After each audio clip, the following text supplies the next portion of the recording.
नमस्कार। आज हम कक्षा 12वीं हिंदी युवक भारती का 8वां पाठ सुनो किशोरी इस पाठ का विस्तार से अध्ययन करेंगे। पिछली वीडियो में हमने सुनो किशोरी इस पाठ की लेखिका आशा रानी होरा, इनका परिचय, उनकी प्रमुख कृतियाँ, विधा परिचय और पाठ परिचय इसकी जानकारी प्राप्त किए हैं। इस वीडियो में हम सुनो किशोरी इस पाठ का विस्तार से अध्ययन करेंगे। पहले देखते हैं किशोरी इस शब्द का अर्थ क्या है। तो किशोरी इस शब्द का अर्थ है 12 से 18 वर्ष की अवस्था की बालिका, उसे किशोरी कहा जाता है।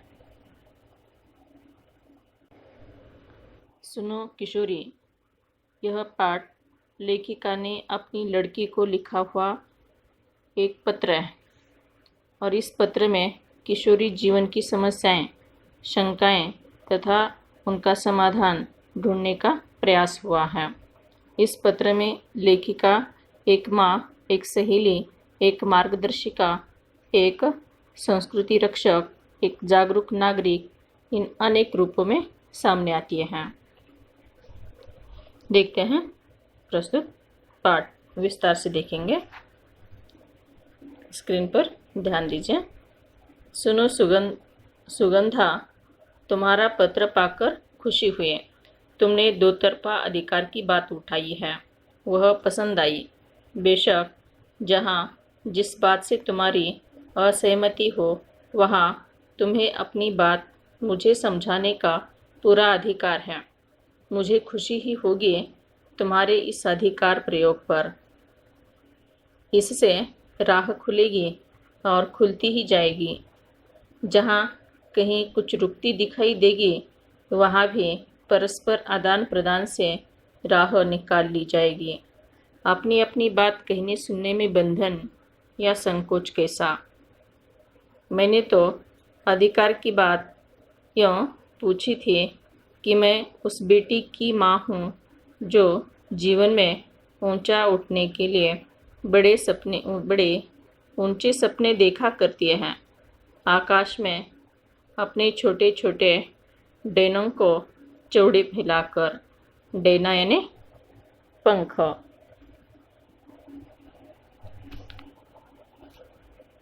तो प्रस्तुत पाठ में लेखिका उसके लड़के सुगंधा का पत्र पाकर खुश होती है।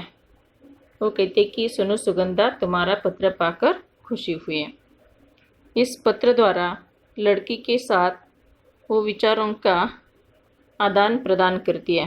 वो कहती है कि इस पत्र द्वारा लड़की के साथ विचारों का आदान प्रदान संभव होगा।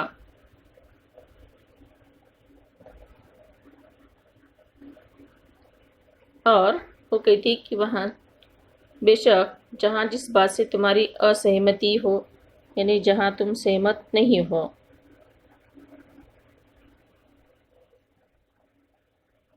तो वहाँ तुम्हें अपनी बात मुझे समझाने का पूरा अधिकार है।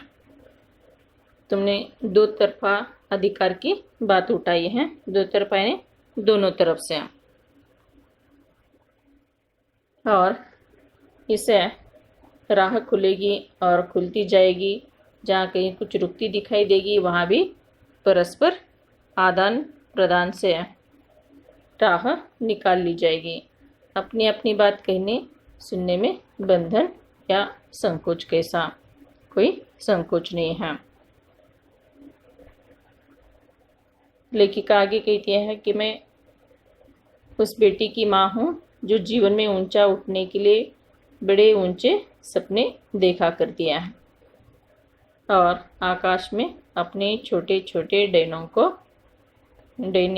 को चौड़े फैलाकर, यानी अपने पंखों को फैलाकर ऊंची उड़ान भरते हैं।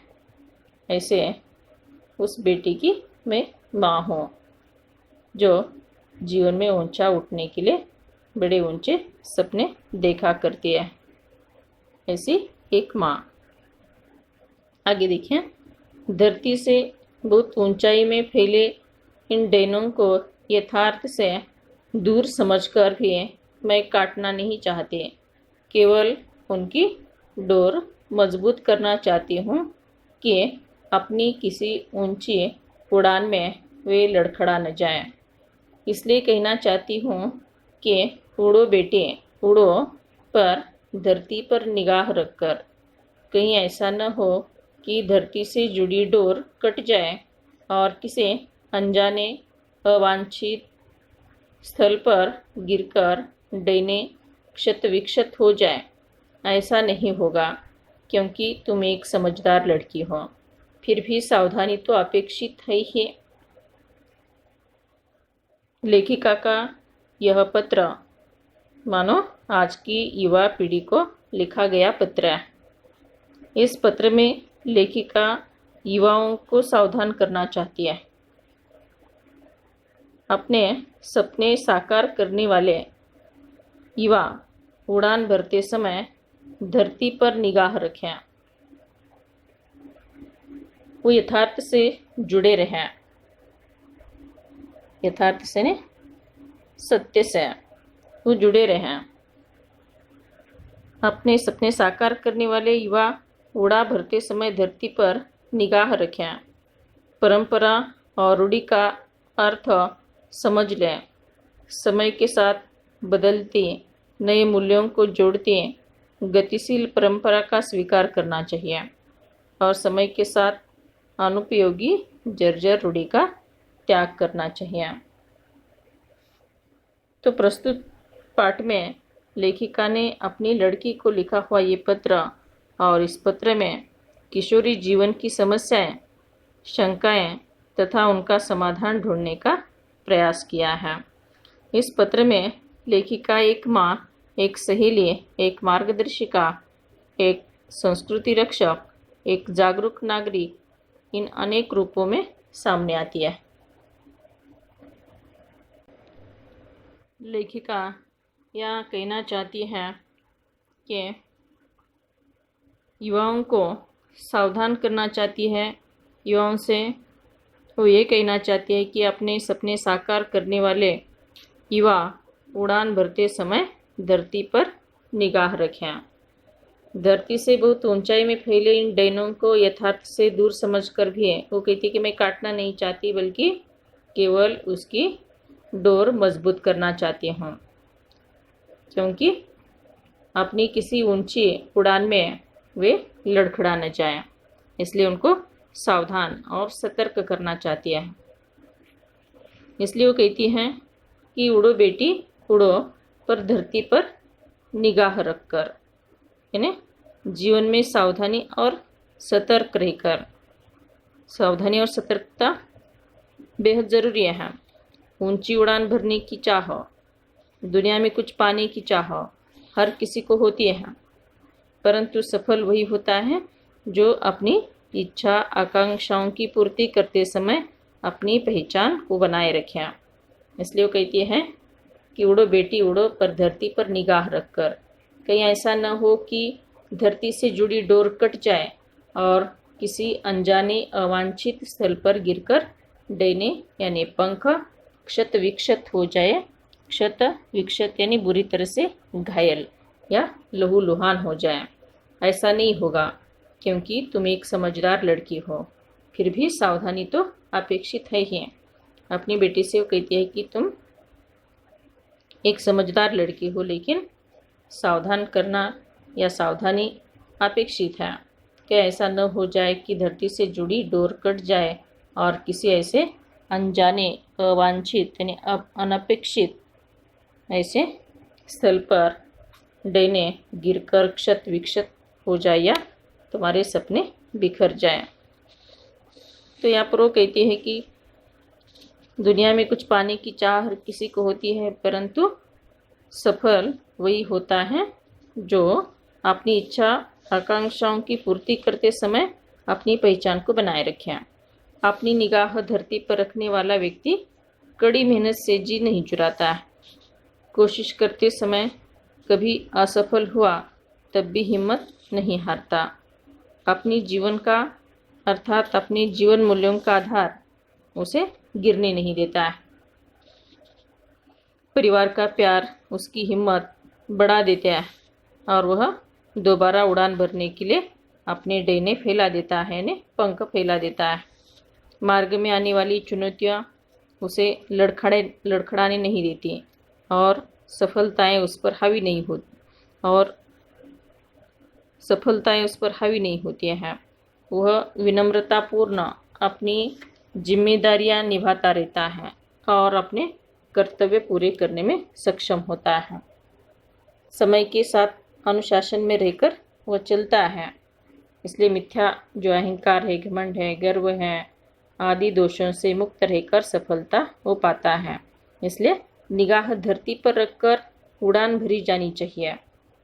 इसलिए लेखिका कहती है कि उड़ो बेटी उड़ो, मगर पर धरती पर निगाह रखकर, ताकि जिंदगी का संघर्ष जीने की ताकत देगा, मंजिल पाने की संतुष्टि देगा और मुख पर मुस्कान बिखेर देगा। इसलिए सावधानी अपेक्षित है। तो यह सावधानी का ही संकेत है। आगे देखिए अगला परिचय। यह सावधानी का ही संकेत है कि निगाह धरती पर रखकर उड़ान भरी जाए, उस धरती पर जो तुम्हारा आधार है। उसमें तुम्हारे परिवेश का, तुम्हारे संस्कार का, तुम्हारी सांस्कृतिक परंपरा का, तुम्हारी सामर्थ्य का भी आधार जुड़ा होना चाहिए। तुम्हें पुरानी जर्जर रूढ़ियों को तोड़ना है, अच्छी परंपराओं को नहीं। लेखिका यहाँ युवाओं को सतर्क करना चाहती है या पश्चिमी मूल्यों का अंधानुकरण करने वाली युवा पीढ़ी को संस्कृति एवं परंपराओं के प्रति विवेकी दृष्टिकोण अपनाना चाहिए। उचित मूल्यों का हमें स्वीकार करना चाहिए और जो अर्थहीन रूढ़ियाँ हैं, जो जर्जर रूढ़ियाँ हैं, उनको तोड़ना चाहिए, उनका त्याग करना चाहिए। यही बात और आगे वो कहती है कि अच्छी परंपराओं को हमें तोड़ना नहीं है, बल्कि जो पुरानी और जर्जर रूढ़ियाँ हैं उनको छोड़ देना है। आगे उन्होंने कहा है कि सावधानी इसलिए आवश्यक है, सावधानी का ही संकेत है कि निगाह धरती पर रखकर उड़ान भरनी चाहिए और उड़ान भरते समय इन बातों का या ये जो आधार है इससे जुड़े रहना है। ये आधार कौन से हैं? उसमें तुम्हारे परिवेश का, तुम्हारे संस्कार का, तुम्हारी सांस्कृतिक परंपरा का और तुम्हारी सामर्थ्य का भी आधार जुड़ा होना चाहिए। यानी परिवेश और संस्कार, सांस्कृतिक परंपरा और सामर्थ्य, उड़ान भरते समय ये आधार महत्वपूर्ण है। इनसे जुड़े रहना चाहिए, अपने परिवेश से, अपने संस्कार से, अपने सामर्थ्य से, अपनी सांस्कृतिक परंपरा से हमेशा जुड़े रहना है और जो पुरानी परंपराएं हैं उसे तोड़ देना चाहिए, अच्छी परंपराओं को तोड़ना नहीं है। परंपरा और रूढ़ी का अर्थ समझती हो न तुम? नहीं तो इस अंतर को समझने के लिए अपने सांस्कृतिक आधार से संबंधित साहित्य अपने कॉलेज पुस्तकालय से खोज कर लाना, उसे ज़रूर पढ़ना। लेखिका अपनी बेटी से कहती है कि परंपरा और रूढ़ी का अर्थ तुम समझती हो या नहीं, और अगर इनमें जो अंतर है, इस अंतर को समझने के लिए अपनी सांस्कृतिक आधार से संबंधित साहित्य को तुम्हें पुस्तकालय से खोजकर उसे पढ़ लेना ज़रूरी है। यह आधार एक भारतीय लड़की के नाते तुम्हारे व्यक्तित्व का अटूट हिस्सा है। तो अपनी संस्कृति के बारे में तुम्हें जान लेना चाहिए। ये बात अपनी बेटी को समझाती है।